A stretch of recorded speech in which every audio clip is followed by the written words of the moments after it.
my friends. Welcome to my channel. If you've never been here before, I'm Jones, and today I have a super tasty recipe for Congo tofu. Now, there are a lot of recipes for tofu out there on the internet, but I'm betting that this is one that you have not tried, but you definitely should because it is so delicious. And if you're new to tofu, or if you're trying to convert somebody into loving tofu, this is a great recipe to try. Now, I have a little disclaimer. This dish is in no way an authentic African recipe. It is definitely a veganized and probably somewhat westernized version of the national dish of Congo, which is called Congo chicken or sometimes Moambe chicken. And the Moambe part comes from red palm oil, which I am not going to be using in this recipe for a couple of reasons. Now, the first one is because palm oil in general, while it does have certain nutritional benefits, especially the red palm oil, it is also really high in saturated fat and cholesterol, and I personally have health issues around high cholesterol, so I just try to avoid it at all costs. And the second is because there are also environmental issues around palm oil farming. And I'm not going to go into that here, but I will link an article or two in the description box below that you can read if you want to know more about the environmental and social impacts of palm oil farming. So like I said, this is not a really authentic dish. I am not African. I don't cook a lot of African foods. This is my veganized version of just what I think is a really delicious dish. And like I said, if you are new to tofu or trying to convert somebody, this is a great recipe to try because my partner of the last 15 years, when we first started dating, he outright told me, I don't like tofu.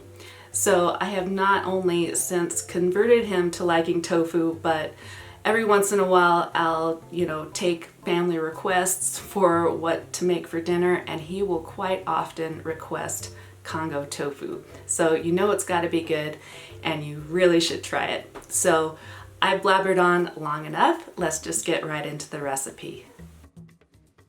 So we're going to start by pressing a block of tofu, and I've got the kind here that comes in 2 smaller blocks, but the process is the same.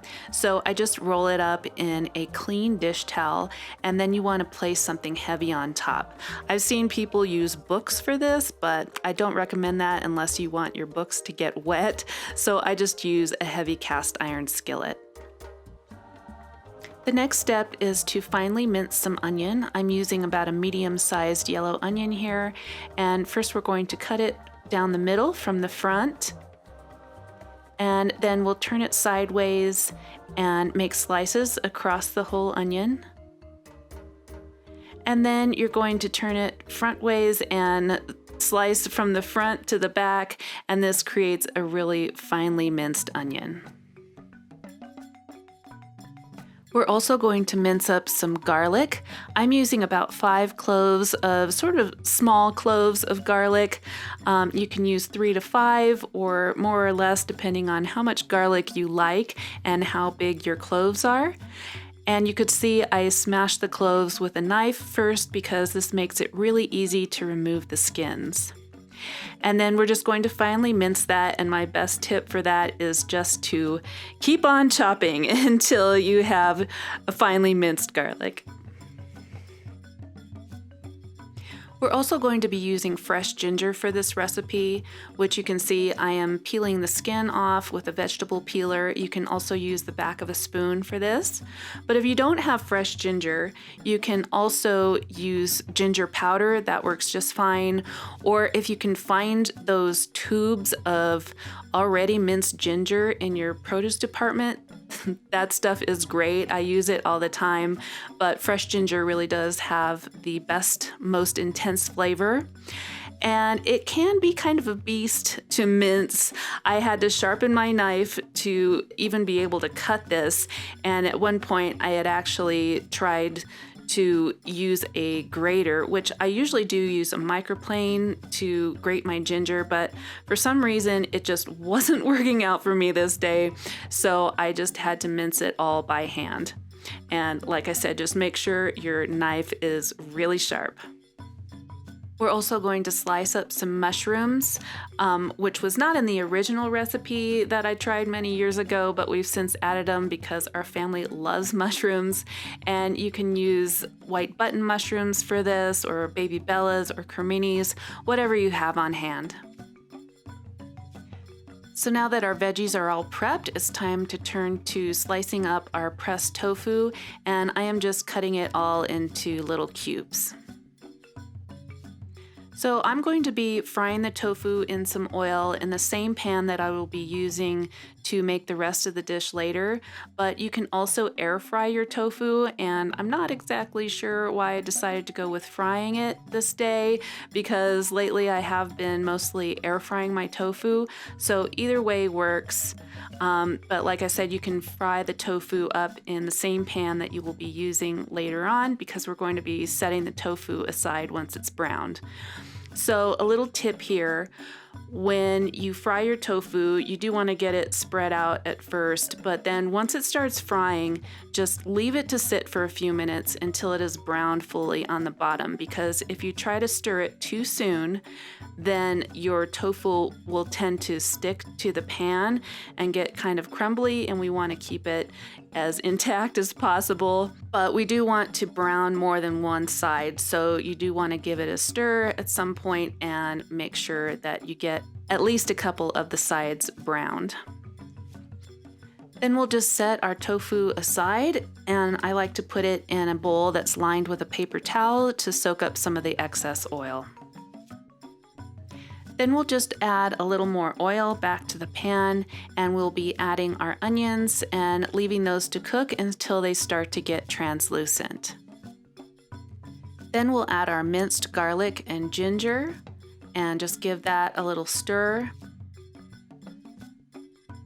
And then we'll be adding our sliced mushrooms, and just make sure you spread them out evenly so that they cook down nicely.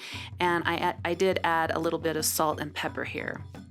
Next, we'll be adding some marinara sauce, which I do like to use a combination of store-bought marinara and some just like crushed tomatoes usually. I just happened to have a little bit of this marinara in my refrigerator, so I used what I had. And then I also had some marinara that my son had made with just crushed tomatoes and some oregano, probably some salt and pepper in there. It was really good. So I do like to do this combo, but you can just use whatever you have. If you have a whole jar of marinara, you could use that. If you just have crushed tomatoes and maybe some tomato puree, you could use that and just add maybe some Italian seasonings and some salt and pepper, and you're good to go. While that's simmering away, we're going to make a paste with half a can of chickpeas and half a cup of peanut butter. And I'm using a food processor to do this, but if you don't have a food processor or a high-speed blender, you can just smash up the chickpeas as well as you possibly can and just add them separately from the peanut butter. But if you have a food processor, this is really the way to go. This is what creates the nice peanutty flavor and a lovely, rich, creamy texture to the dish. I'm adding just a little bit of water to help the processing, and we'll just blend that up until we have something that looks like this.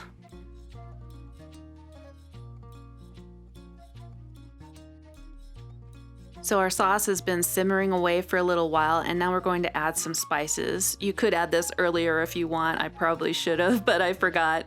So I'm using half a teaspoon of ground turmeric, a half teaspoon of smoked paprika, and a healthy dose of sriracha. Now you can leave the sriracha out if you want, but I do like to have a little bit of spice in this, and I find that sriracha is one of the milder hot sauces out there. Some of you may not think so, but I like a lot of spice, so I put in a lot. And next we will add our peanut butter and chickpea mixture, and just throw it in there, and we'll just give that a really good stir until it's fully incorporated. Now it is pretty thick, but it will kind of melt into the sauce, and if it's not sort of dissolving as quickly as you would like, or if it just seems really thick, go ahead and add some water. I just added some water to the jar of marinara that I had to get all those last little bits out, and it just adds a little extra flavor. Once that's all incorporated, we'll leave our sauce to cook for just a couple more minutes. When it's simmering nicely, we'll add the rest of our chickpeas and our tofu. Just give that a quick stir, and our stew is just about ready to serve. Now, doesn't that look good? I like to serve mine on some rice, and here I have a nice little bed of greens, which is freshly picked spinach from my garden. Oh, so good. But you could also serve this with flatbread or with fufu, which is a West African thing. It's kind of like a dough made from cassava or plantain. I've never tried it before, but if you're curious and want me to try it, let me know in the comments below.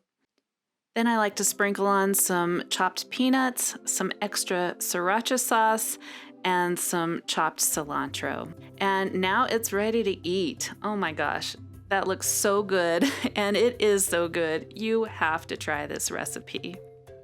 So I hope you liked this recipe and that you will definitely give it a try. And if you did, please remember to give me a big thumbs up and leave a comment down below and let me know what you thought, or let me know if you'd ever heard of or tried Congo tofu before, or even Congo chicken.